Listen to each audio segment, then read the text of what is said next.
The Mannin Line with Andy Wint.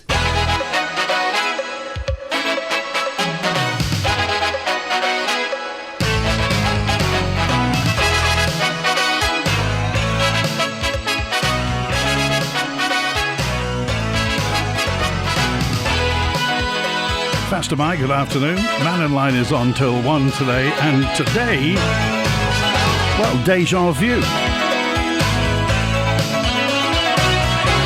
He started in Castletown Commissioners in 1976, served until 1981, then a career at the top of Manx politics as an MHK, Minister of Health and Social Services, Local Government and Environment, Transport, Tourism and Leisure, and Chief Minister between 2006 and 2011.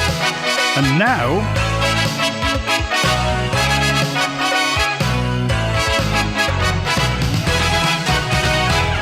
like a boomerang, Tony Brown is back as a Castletown Commissioner. Pastor Mike, good afternoon.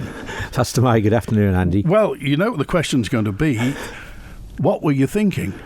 Well, why have you done this? Well, it certainly wasn't in my plan. I mean, I was relatively happily retired in terms of what you can retire, but I'm very much involved in the community of Castletown and some aspects across the island. And I was happy doing all that.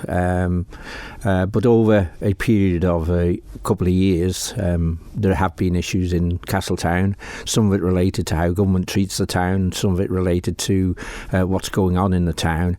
And I was being asked consistently by many people over that period if I would stand for the commissioners, and my stock answer was no. I've been there. I really don't see that it's something I need to go back into or would wish to at this stage. And things basically came to a head over the public meeting relating to the Market Square, and the way that people were treated I felt was just not acceptable. And if Castletown was to have a good future, and I don't have all the answers and never have had, but if it's going to have a good future, we have to have people in there who are committed, and it's no use me just standing on the outskirts criticising what's going on. I have experience and knowledge that I think can help. So you're not invisible in Castletown. You're out and about all the time. You talk to people. What was the mood on the street like about the square? Well, it was mixed views. There are a lot of people who like the square being closed all year round, and we have to accept that, and that was always acknowledged. But I think it's fair to say that the majority of people only see the logic of it being closed through what is the summer, and that's a determination that needs to be clarified, I think. And also, businesses were finding it difficult because of not just the square but parking as well generally, which was having an impact on people coming to shop in Castletown. Yeah. And whether we like it or not, at this stage in society, the car still plays an important part of how people go shopping, and especially where you've got an older population, where those people find it difficult to walk too far. They may have mobility issues, or they may just be slow in terms of how they can get to and from, and if they're just popping in for stuff, then it becomes an issue for them. So I mean, the important thing is it wasn't the issue, it was an issue, and it was one that I felt we could resolve quite easily, and I hope we can. You mentioned in interviews up to the election the retail future, the future as, if you like, a trading post for Castletown. And as a long-time retailer yourself, how do you view the mood amongst retailers and the future for Castletown? Well, yes, I mean, I was a retailer for 30 years in Castletown until I retired, and the mood is quite concerning. I mean, there are a number of smaller proprietor businesses, meaning they're owned by the people who run them. And to be honest, I mean, a lot of them are finding it extremely difficult. It is a difficult retail environment right across the Isle of Man anyway, and I think we have to acknowledge that, and I certainly always have. I often say, yes, we do have the websites, but in my day, we had the catalogues. They were the biggest competitor we used to have on the island. And you have to compete. compete. I mean, to be successful in business, you have to compete. And if a town like Castletown, and it's the only town in the south of the island, doesn't have a successful and established retail sector, it will cease to be a town. It will just become a street with a few shops in. And quite honestly, I mean, I care too much about Castletown to allow that to happen. And as I say, I don't have all the answers, but what I think is important is at least our local authorities should be sitting down to say, how do we try to improve on the position we have? And part of that is supporting the traders we have, which unfortunately they were reluctant to do. They wouldn't sit down and talk with them. And the frustration throughout the town was growing quite extensive over the last few months. So when you say supporting retailers, what do you think do the commissioners play in that? Well, first is, when necessary, you've got to sit down and talk to them and say, what are your issues? How are we able to assist? And there are limitations on what a local authority can do. I mean, I'm very much of the view, the one good thing about retailing is it's free to come and go as it wants in terms of how it develops, how it changes. It's not restricted by regulations in the sense of certificates or anything. So I'm very, very happy for that, because I think that is the right way. It means somebody like myself can just start up, which I did. I mean, I borrowed £1,000 back in 1982, 81, and decided to set up a business with my wife. We both said, yeah, let's go for it. And so there is that freedom there, and some succeed and some don't. But I think what's important is to get the environment around the area right, so it's attractive, and the square does play a part in that in the summer. The square is a lovely place to sit and enjoy, and I'm all in favour of that. But you've also critically got to get your parking correct. You need to have convenient parking. No matter what people say, if you don't have convenient parking, people will shop elsewhere. And we know lots of Castletown people now are doing their everyday shopping in Port Erin. They're getting in their car from the house and just driving to Port Erin, and we have to try and reverse that, and that's going to take a bit of planning. And of course, at one time there were 3 banks in the square. Now none. So as you say, people may bank with Isle of Man Bank and may go to Port Erin because there's a bank there. How do you view the loss of those banks? Well, it's been a disaster for the town. I mean, I can remember back in the 70s when I worked in Port St Mary, and the banks, the Isle of Man Bank and Westminster Bank merged. They moved out of the High Street in Port St Mary, and it basically killed off the High Street. So banks do still play an important part. We know banks are going to evolve into a different animal. In fact, my criticism of that is they're going too fast. They're leaving the community behind, and really they don't care. They're just getting on with what they see as their business, and that's it. So it is a big blow for Castletown. Luckily, the premises have been taken over and they've been repurposed for different uses. But it's sad. I mean, we now don't have a bank in Castletown. We have the post office, and there's limited services they can provide. And we don't know where the post offices are going in the future. Although it doesn't sound as if it's a great news, but we just don't know yet what government's going to do with their post offices. And modern technology is great. We all use it. I use it. But there's an awful lot of people don't use it, and they're now being left behind. And so how we can overcome that, I don't know. But I think what's important is the town still has its 2 main shopping streets. It still has the square and the parade and Castle Street, which are the main shopping areas and retail, if you like, cafes, whatever. And that has to be developed. We've had good news recently that Leonardo's been taken over and it's being refurbished, and that will reopen soon. And things are changing in that aspect of it. But it's not just that you sit back and rely on the private sector to do what they think is the right thing. The local authority and government all have a part to play in this, to encourage investment, which creates jobs, creates income for the island, and it's important that that's spread right across the island. OK, let's get to the lines now. And Howard's first with us today. Howard Fastermeyer, good afternoon. You're with Castletown Commissioner Tony Brown. Yeah, a well-known man on the island. All I can say is thank you for coming back to the voice of a sensible man again. But what I found, and particularly in this election for the town council in Douglas, or the city council they call themselves now, another farce, out of the 4 people that were up for election, only 1 came to the house to have a talk. and the other two, making up the three for the council, were elected.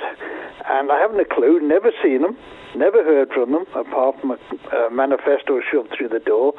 Do you think this is the way that the politicians, and I'm talking about MHKs as well now, are moving towards? They have an agenda, they set up what they want to do, but the people outside are just the numbers that are electing them.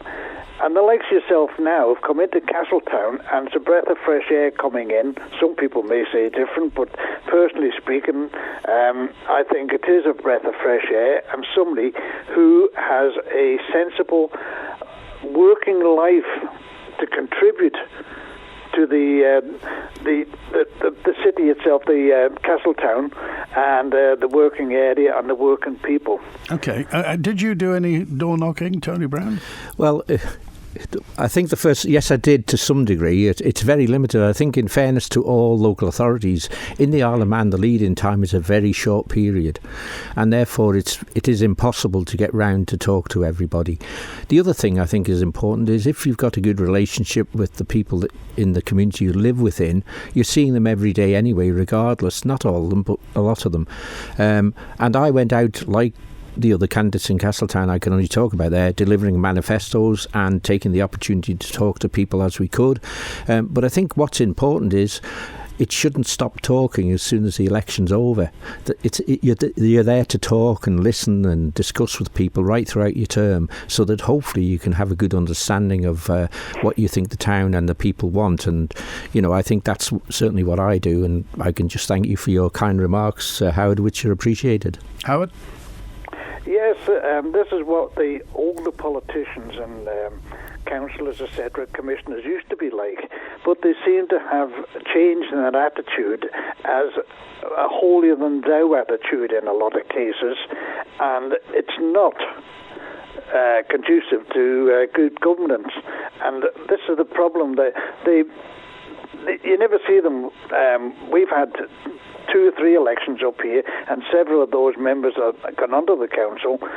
You never heard of them since. Yeah. But whereas at one time, I know we're only a small island, and we do see a lot of people, but you don't hear of surgeries and various aspects like that where the public can go, and I wouldn't say grievances, but their problems and their worries. Yes, I mean, I appreciate that, and I think, if you're going to have good government, whether it's at government level, national level in the Isle of Man, or at local level, understanding and representing your community is critically important. You have to understand what people are concerned about, what it is they hope to see for the future. And as a representative, you then consider those issues, and that helps you basically determine the future of where the island goes, and in this case, determine the future of the town I live in. Okay, Howard. That's a good way of looking at life. And as I say, you are part of the Castletown area, the southern area, and having a personal interest like that is a big yes. Because some of the people that's coming into politics now, 10 years ago, wouldn't have known where the Isle of Man was, never mind what it is. Okay. All right, Howard, that's the problem. We appreciate it. Howard. Thanks for calling today. Thanks, take care. Bye okay, now. bye-bye. Bye. So, do you perceive that politics has changed much, Tony Brown? Oh, yes, I think it's changed a lot in terms of the bureaucracy that now controls politics in a way it didn't before. Some of it good, some of it not so good.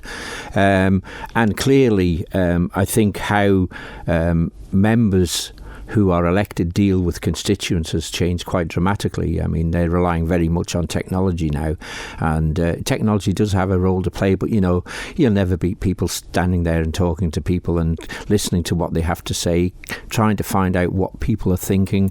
I mean, that's all part of what you do. I mean, I did that and have done that all my political life, and even when I retired, that carried on, not necessarily because I wanted it to, but because I still continued to be involved with people, and therefore, their frustrations, when they were happy, when they liked what was happening, that all came out in just general discussion that happens right across the island. When you ever had to tell constituents bad news? I mean, sometimes people want their own way, and you have to say that can't happen. How did you approach that? Well, the first starting point has to be you have to be honest, even if people don't like what you tell them. If you're honest and you know what you're doing, or you know why you can't do something, and you don't want to change it, because don't forget, especially in national politics, you have considerable authority to encourage change, then you have to give that bad news, because sometimes some of these issues are not in the control of the politicians. And when I say that, I mean because they're international issues. They're not, and I'm drifting into national politics now, which I'm trying to avoid. But at local level, you have to be open. You have to tell people what's going on. One of the big issues, and certainly in Castletown, over the years that I've seen a big change, is there is virtually no reporting by the newspapers of what goes on in the commissioners anymore. All we see are statements issued by the commissioners to say on the odd occasion what they've done. But that's not good for democracy. Democracy relies on press coverage, whether it be the radio, whether it be news, the written press, and radio and TV, for example, have limited abilities on what they can do because of the nature of the animal, whereas the written press gives people what they want. Now, yes, you can do that through, as they do, through the websites as well as the printed press, but if you're not covering the meetings, you can't do it at all. And if you're only relying on any statements issued by a local authority, I mean, it's written the way they want it written. So it's not necessarily in the best interests of the community. So I think that's an issue, and I don't know how we resolve that one, because I do understand the commercial pressures that all these businesses are under to try and, if you like, survive themselves. But people like news. In the Isle of Man, we like skeet. We want to know what's going on. We want to know what they did and why they did it. So coming back to the point, how do you give bad news? Regardless of what's covered in the press, you have to be honest with people, and people will respect that even if they don't like what you say. OK, here's a message in from Rob. Nice to see Tony Brown back. I'm not sure he ever went away, but back doing this. And Rob says... what's your view of the... he's talking about the fact that Ballasala's tripling in size almost with the big estate. What's your view of the development that's going to be where the Buchan is? Well, I haven't seen it, to be honest. I do know that the designation of the Buchan School originally, and I'm going to have to do a lot of catching up, remember. I mean, I've deliberately not been getting that involved in what goes on. But when it was zoned originally in the 1991 plan, it was zoned for, if it was redeveloped, low density housing. And if that's carried through, because it was low density in woodland, if I remember, then that shouldn't be a major issue. If it's large development, that's likely to have a big impact, and mainly on the road structure. Arby Road is at capacity now because the school's opposite. There are plans on the Department of Education, the outline plans, to actually put the primary school, Castletown Primary School, on the same site as the Castletown High School, which personally I think is an absolute disaster.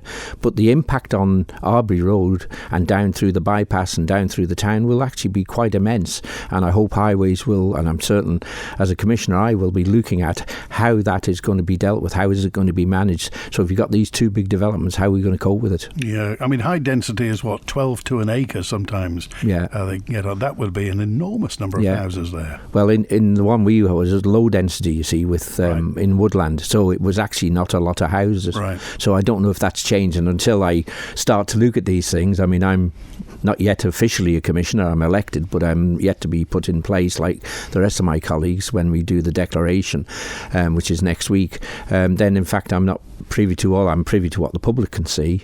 I just have been concentrating on an election. Okay, which just brings me on to the other point, which is housing, and of course regarding getting younger people and couples onto the housing ladder.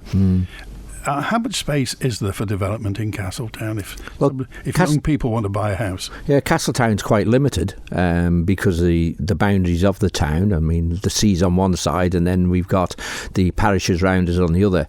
There is land available. Whether it's accepted by the town as being land that could be developed for residential development is a matter that time will tell.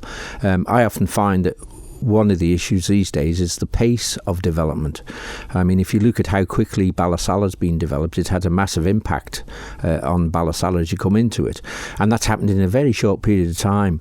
I've taken the view for many years that it should be phased development to meet the needs of the town and, to some degree, the wider populace, but not at a rate where you suddenly build 500 houses in about 18 months to 2 years.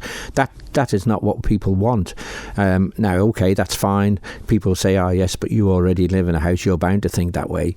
But in fact, the biggest problem that young people have for getting housing is a lack of a government mortgage scheme.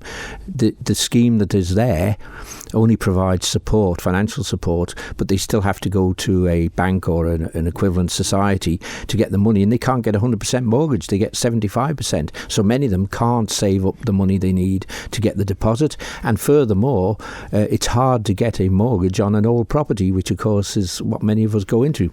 I was the same. So would you, just run that through, what used to be available, the government mortgage scheme, how did it work for new listeners? Well, the government mortgage scheme that we used to have was government actually gave a mortgage and a small grant, and it was limited to your income, right? And if your income was below a certain level, the government would give you a mortgage over the lifetime of your house, first time buyers mortgage scheme only at that stage. Eventually they did a second time, but first time originally. And it was a fixed interest rate. And in fact, government made money out of it because, they were using resources they had that was in deposit, and they lent it to people to get onto the housing market. And this all came about because of the deep concern in the community in the 60s and 70s, where young people just couldn't buy properties, and the houses were being built everywhere, but they weren't for young people. And there's no logic at all, in my opinion, of driving young people into private rented accommodation if they can't afford it. In other words, if the majority of their income then goes on rent, and that's what's happening at the moment. Let's get to the lines again, and Julian's on with Tony Brown. Hi, Julian. Hi, Andy, and congratulations on your new appointment, Tony. Thanks, Julian. Yeah, it can only be good for Castletown. Well, I hope so. My question for you... Yeah, I'm sure it will.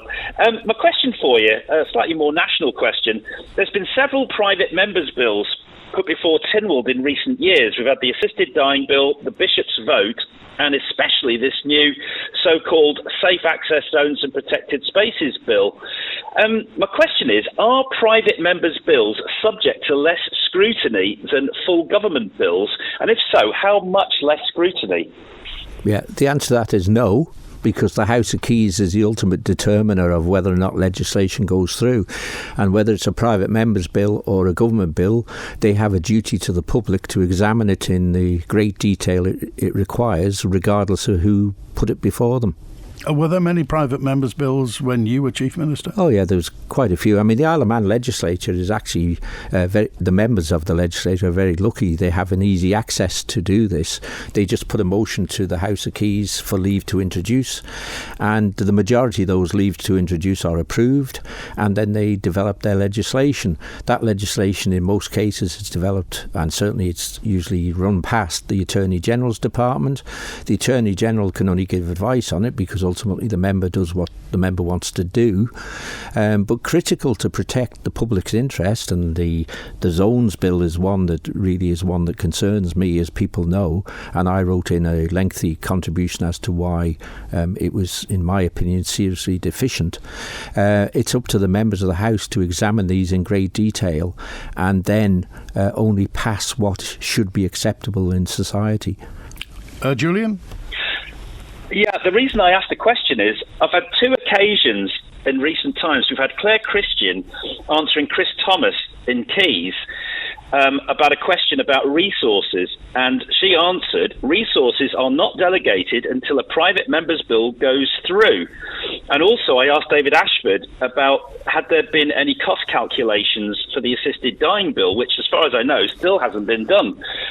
So are those same cost calculations, are they only talked about afterwards when a main government bill goes through, or in other words, are things going through that haven't been costed yet? Right. Well, I mean, I can only talk about my time in there, which is quite some years ago now, but I don't think the procedure's changed. The answer is it's absolutely correct that the Attorney General will not give any resources to a private member for a private member's bill until the House has given it leave to introduce. That's normal, because otherwise, what are they doing? So once the House has said, yes, we're happy for you to introduce legislation on this basis, and they're talking about the principle only, then the Attorney General is able to provide the private member with all the resources required to construct legislation that can then be put before the House. It was always in my day, and I was Speaker for 5 years, and I made this clear on a number of occasions, that regardless of whether it's a private member's bill or a government bill, there was no difference in priority. It was all based on who was ready to move, and if the member's private bill was ready before a government bill, it was not held back, and as far as I know, that's still the case. As far as costings go, the member is meant to justify in the House of Keys, in the public forum, what it is they're doing and what it's likely to cost. And if they don't, it's for the members of the House to challenge the member to do that. And if the member doesn't do it, the House can send it to a committee and say, well, we want to know more about this because you haven't provided adequate costings and we don't know the implications. Now, that's the procedure.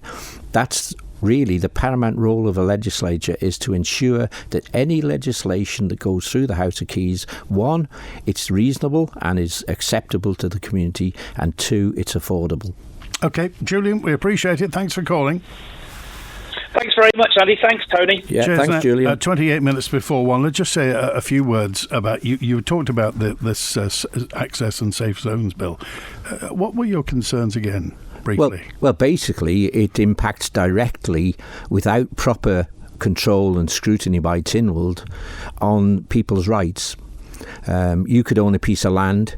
The Department of Home Affairs could come in and zone it as a restricted zone, regardless that you own it, and you can't go on it anymore. Now, there's an initial consultation, but once that consultation is over, and you might say you don't want it, and they have a reason why they do, and I'm being a bit broad on this, they then put that in place every 3 years without any further consultation. They can do that indefinitely and without going to Tynwald. Tony Brown is on Mannin Line between now and 1.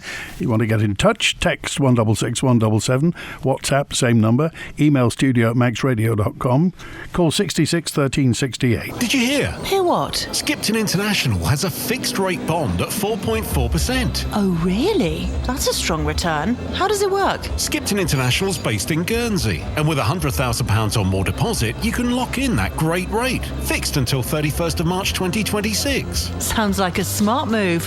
I'll check it out. For details on all of Skipton's savings products, call 01481 730 730 or visit skiptoninternational.com today.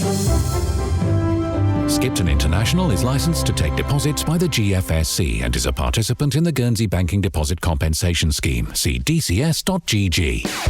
I am one car centre, the place to go. Great choice and prices so low. I am one car centre on Domain Road. Cars of every kind at prices that are hard to find. Visit on Facebook to see the range or call 611-040. Great service, choice and prices low. I am one car centre, the place to go. There's monkeys and meerkats, penguins galore. You can meet with a panda, owls, lemurs and more. The Carax Wildlife Park is open 7 days a week. So book your tickets and experiences online now at caraxwildlifepark.im. You're never fully dressed without a smile. Yes, this is the week to put on your very best smile. Smash that song, perfect that poem, and come to the Villa Marina, the home of the Manx Music, Speech and Dance Festival. There from now until Saturday, May the 3rd. Can't get to the Villa? We've got you covered. Follow the Guild right here on Manx Radio with daily breakfast reports, a highlights programme every evening at 9, plus videos and podcasts at manxradio.com. Your complete Manx Music Festival station. Smile, darn you, smile! Manx Radio's coverage of the Manx Music Festival is brought to you with Spectrum Windows. The Mannin Line with Andy Wint. Tony Brown, Castletown Commissioner, and Stephen's with us. Hi, Stephen. You're live with Tony Brown. Hi, Andy. Hi, Mr. Brown, and hi, listeners. Hi, Stephen. I wonder, could I just ask what your thoughts are on and what can be done via local authorities for the issue of heritage, the built environment conservation, and the extraordinary decision of Busvannon, in conjunction, I suppose, with Manx National Heritage, to withdraw a bus route from to the Sound. It seems almost like there's a national decision to not place tourism and heritage at the level, in my view, it should be done. And I wonder what you think you can do to bring it to the issue, because it's not just the south which is being affected. There's Peel and Castletown and Ramsey have all got a built environment, and yet with this administration it seems to be being ignored. Yep. So I just wondered what your thought would be, what could be done with local authorities to highlight these issues. Well, certainly, if look at Castletown, it's got more built heritage than anywhere else, and in fact more history, because it was the capital of the island from the sort of 13th century right through to the 19th century. So all the history of the island, or most of its important history, was in Castletown. I think the issue is, and I've looked at this through the documentation, the Isle of Man government now does not have a policy on heritage. It's not mentioned in their policy documents. There's no commitment to heritage. Taking Castletown, for example, we've got the Nautical Museum in dire straits, in need of refurbishment. The Peggy's been out of Castletown now for 10 years. It was taken away in 2015 and sits in a shed in Braddon. The Nautical Museum is only open part of the week. The old House of Keys is not open except by appointment. The old 12th century grammar school is not open except by appointment. This is not how you run our heritage. The heritage is the one thing that's going to attract people to the Isle of Man, because we have beautiful countryside, we have beautiful beaches, but we also have a lot of unique heritage, which is unique to the Isle of Man because we were not part of the UK. And we are really underestimating the value of that. When I say we, I mean government. Now, certainly in my role in the commissioners, I will be doing all I can to encourage M&H, who I know would like to open these places but are being underfunded, and to get government to be more committed to it.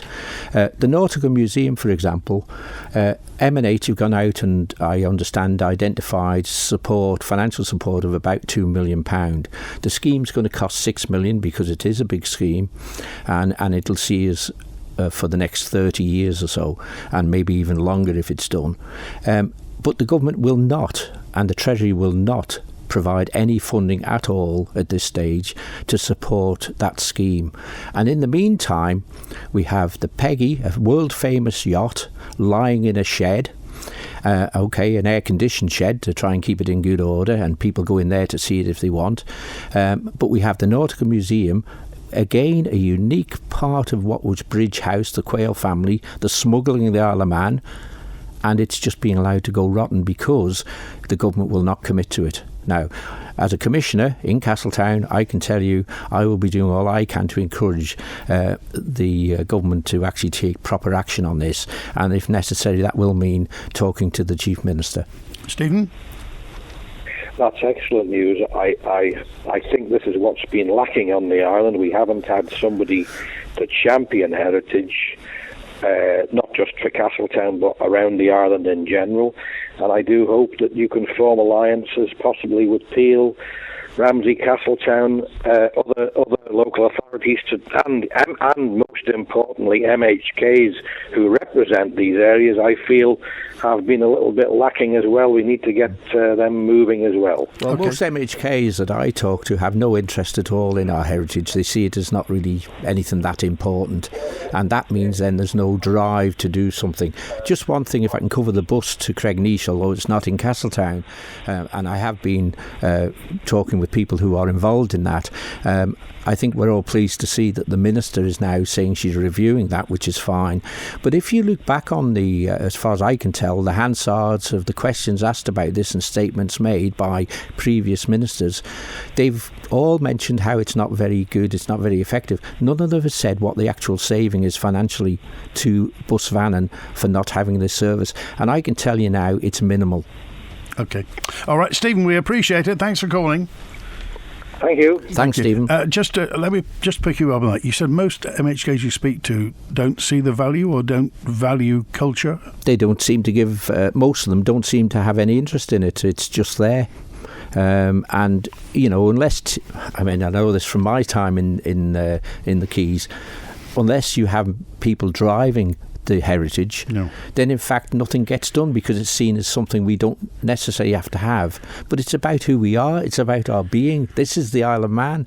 And I mean, the tourist people, how are they going to attract people here if there's nothing there? Give an example, election day. Stood outside Castletown Town Hall, fella over from America, looking up his family, and we got yapping, and he said to me, "And why is everything shut?" I said, "What do you mean?" He said, "Well, I've been to that grammar school, I've been to the Nautical, I've been to the old House of Keys, and they're all shut. Why are they shut?" Well, let's talk about Manx National Heritage, and then, as you say, underfunded. Now, years and years ago, there was a character called Stephen Harrison, who was nothing if not forward. Always, he would bang the table occasionally. He's progressive. Is that what Manx National Heritage needs? No, what Manx National Heritage needs is a support from Tynwald and the government to fund it properly and invest in it properly so that it can actually achieve what the Isle of Man needs to secure our heritage. Okay. Let's go. David's with us now. Hi, David. You're live with Tony Brown. Hi, Andy and Tony. Great Hi, you're David. there, mate. I look at the AGM for the Municipal Association, and we get a free meal. Oh, very right? good. You paying, are you? Yeah. No. We'll all look forward to seeing you. I'm not kidding you, because at the end of the day, I'm with you on this one now. The local authorities have been treated miserably by government. The ministers, the certain members in the government departments are not treating us with respect, and that's my statement from me as a commissioner from Onken, an individual. But anyway, I was going to ask you about what do you think about the arm's length companies? I am worried now that ministers and government seem to have these things about the new housing board, although that's dying on its feet. They've been caught out on that particular one. But all these other boards that are there, and we can't ask questions about them, you know, how they're funded, who are the people that are in there. And can I ask you, the other thing is, regarding the new local government bill, which you'll be definitely interested in, is the amendments in there from Mr. Hooper from Ramsey, which is going to dictate to us. And we weren't consulted. Local authorities weren't consulted on it. Yeah, well, as you know, I was Minister for Local Government and the Environment for 5 years, and before that I was on the then Local Government Board for 5 years, and I've always been very pro-local government as an important structure, part of the structure of the governments of the Isle of Man, and we all have our ups and downs about what we think about how they operate, but the basic structure is reasonably sound. It doesn't mean there can't be adjustments, but I mean there are some areas you can make better. But can I just say that I think the way, and one of the reasons, part of the reason I stood, is the way that government is now treating local authorities. They are, in my opinion, basically ignoring them. We've got these set of amendments from Mr. Hooper from Ramsey, which the government and most members of Tynwald, House of Keys, opposed in the Keys. Mr. Hooper, who's a member of the Department of Infrastructure, which is meant to be the department that supports local government, seems to have persuaded the minister, who seems to have persuaded the government, that now they will adopt his amendments as policy, and they're going to ask the Legislative Council to now introduce them. They went out to consultation during the election period for local authorities, so it was virtually impossible to get any views from the local authorities. And these will have major impacts on costs to the ratepayers. If what they are wanting to introduce is enacted, it will mean that local authorities, and only local authorities, will actually be able to charge for not achieving what somebody deems they should have achieved in their responsibilities. That cost will go just straight to the ratepayer. So money that could be used to improve the area you live in will go in, to use a term, fines, because government has deemed that local authority hasn't achieved what it wants. My question is, well, why aren't you doing it to the statutory authorities? Why aren't you doing it to statutory boards? Why are you not doing it to all your quangos you've set up, these quangos? And why aren't you doing it to government departments? It's double standards, and I don't believe local authorities should be ignored like this. I think it's disgraceful. Why do you think it's happening? Well, I think one of the problems is we have so many members of the House of Keys now who've never served in local government.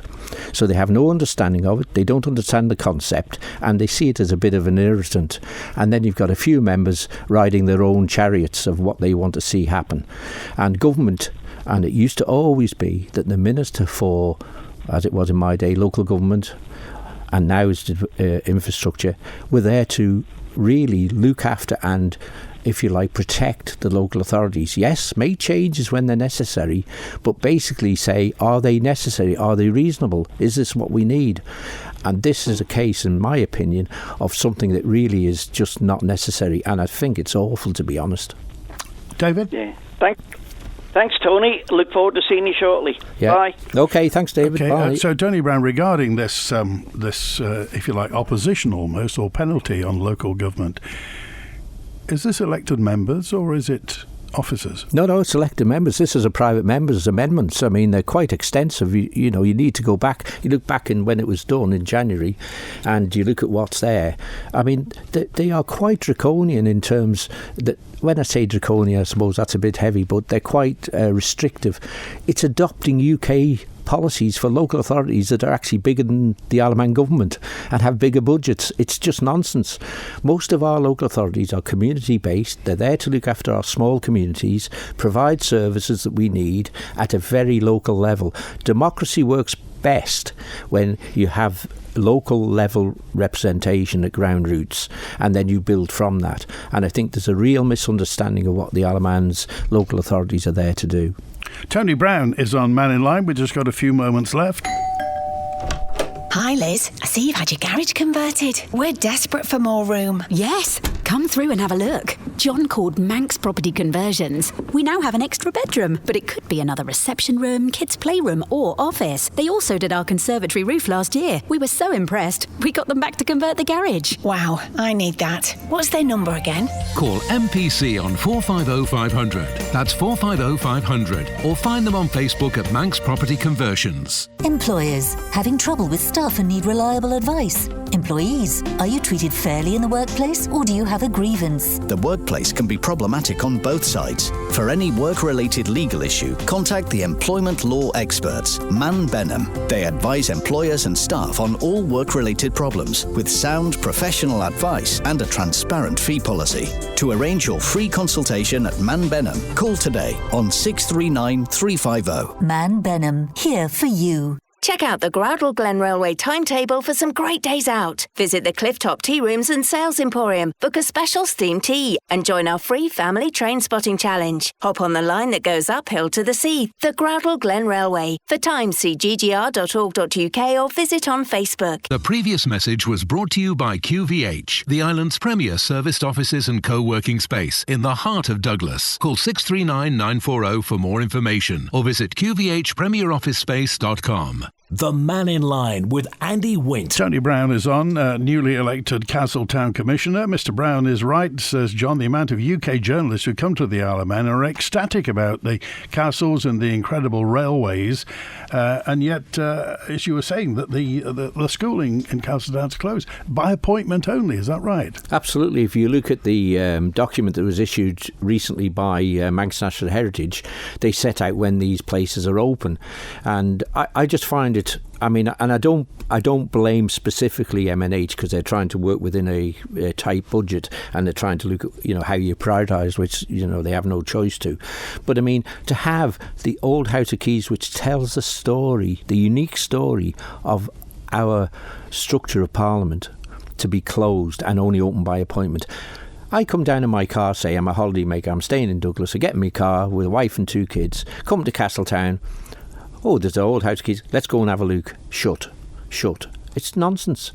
These places need to be open, and the government needs to assess what is the value of these. I mean, they got told basically very abruptly by those who came to look at the railways and the electric trams that they must be mad if they were going to close them, right? They were looking to save money.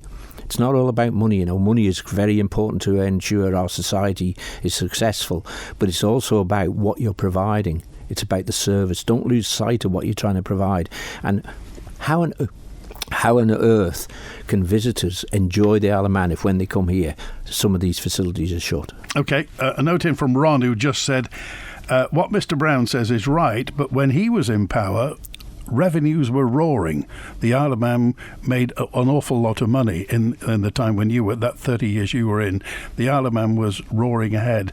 Times are tough now. Well, when I first got in the House of Keys in 1981 and through to 86, and in fact a bit later than that, in 82, the first budget, we had £1.5 million in reserve, and we couldn't fund all the services, and we struggled to fund services. We had something like 24% unemployment. We only had about 25,000 people in employment. We had far more people retired. We went through very difficult times in those periods, and we were committed to do the best we could for the island by investing the money in the structure and investing money into house building, improving schools, improving many things, by using money that were there. And at that time we had a national debt, by the way. We actually lifted the Isle of Man up and created income within the island itself, generated, that helped improve the quality of life on the island. And that then moved on when the ministerial system came in and the government was able to properly coordinate its policies. And if you've got a good investment programme and actually achieve it, the island does well. One of the issues seems to be now, we hear a lot of talk of what goes in, but we see very little being achieved, so the outcome is not as good. And yes, we still are under pressure and will always be under pressure financially, but we actually have a lot of money in reserve, and we shouldn't forget that. OK, Dewan, you're live with Tony Brown. Hi Andy, Tony, how are you? Hiya, hi Dewan. Congratulations on your appointment for serving the people down there. I agree with what you've been saying on a lot of the stuff. I think local government and commissioners are very valuable. I think it keeps national government in check a little bit, and we need some experience in there, and we also need new faces and new blood in there. Totally agree with everything you're saying about heritage. I think there's a lack of that. I've said this on this programme many times. There's a lack of interest in keeping our heritage. I'm very big on big in the island wherever I go, and you know, wherever you seem to go, the Isle of Man is always known, but it's always known for either racing or tax avoidance. And it's nice to try and big it up with the other things that we've got. I totally agree with your sentiments on that. Thank you. I want to jump back quickly onto something that you said, which was on the leave to introduce for private members' bills. I just wanted to clarify that the taxpayers' money would be paying for this once it has been passed by other members on a leave to introduce. The AG's office would then come into place, and it would be taxpayers' money that would pay for the legals and everything to be set up. Would that be correct? That's the case in relation to a private member's bill, that the private member is responsible for themselves. If, for example, let's say you as an individual decided you wanted to have a bill put before the House and you were successful in getting that, you would have to pay all the costs yourself as an individual who's not a member of the House. And you said that the members would be happy if the bill was not harmful, and that would give it the leave to introduce and carry forward. My question would be, I know we're running short of time, so I'm just being quick with this. We mentioned the access boat zone bill before, and the leave to introduce and put this through was put forward. My concerns here is, you as a former Chief Minister and national politician, a law lecturer and a Timble member, former Timble member, and a former AG said that there was massive problems with this bill, but yet it has still had leave to introduce. what is the problem that's going on with government? Because we have someone like Alistair Ramsey, who I'm sure you worked with while you were in national politics, is saying that inside Comyn, the politics needs reforming and is broken. So can you explain from your experience what's going on at the moment? Right. Well, first, it's not a government bill. I think that has to be made clear. It's not a government bill, so they have no ownership of it. That's the first thing. As far as whether or not members accept a bill, and if I did use the point it's not harmful, I mean, what I'm saying is it does not impact on our rights as individuals. It does not bring in legislation that impacts on how we live on the island in a way that's adverse to our nature, if you like, as a democracy. And that's where the vigilance of the members of the House of Keys is critically important. The other thing is, of course, this bill actually got given its second reading before it went out to consultation, and that's the bit that's causing the problem. It should have gone out to consultation before it went into the Keys for its first reading. So it's got out a click on that, and in fairness to the mover of the bill, who is now a minister but wasn't when she moved it, she has gone out to consultation through the Tynwald website, and as I say, I put in a substantial submission on why I think it's wrong. At the leave to introduce, certain statements that were made but have not evolved into the bill, and I think it's that bit that we rely on the members of the Keys to sort out. But it is a problem that they've already given its second reading. It's now going to go through its clauses. When it comes back, maybe the member who's moving it will make some adjustments to reflect public concern. May have learned from some of those views that its fact needs some changes that are important. We just have to wait and see what they do. Okay, got to go. Ewan, thanks for calling today. Cheers, Tony. Cheers, Andy. Thank you. Good to hear from you. So, Tony, we're out of time, Tony Brown, but I just want to ask for your opinion on something that, well, I don't think this has happened before. So we have 3 ex-ministers in local government. 2 have just been re-elected. 2 veteran politicians on the Isle of Man, yourself and Mr. Cretney. Why has this happened? I think it's happened because there is concern at local level within our small communities that government is being over-dominant in what's happening in our communities. We're having things inflicted on us that we don't necessarily want, and we feel we're not being listened to. And the other thing is that many of our infrastructure is deteriorating to a level that's not acceptable. We have roads that are in a heck of a state, pavements in a heck of a state, down to soil in some places, and nobody's doing anything about it. These are things at local level that matter, and I think that from our point of view, we're seeing this and saying this has to be reversed. Okay, thanks for being with us today. Thank you, my pleasure. That's it for Mannin Line. Have a great bank holiday weekend. Back on Tuesday.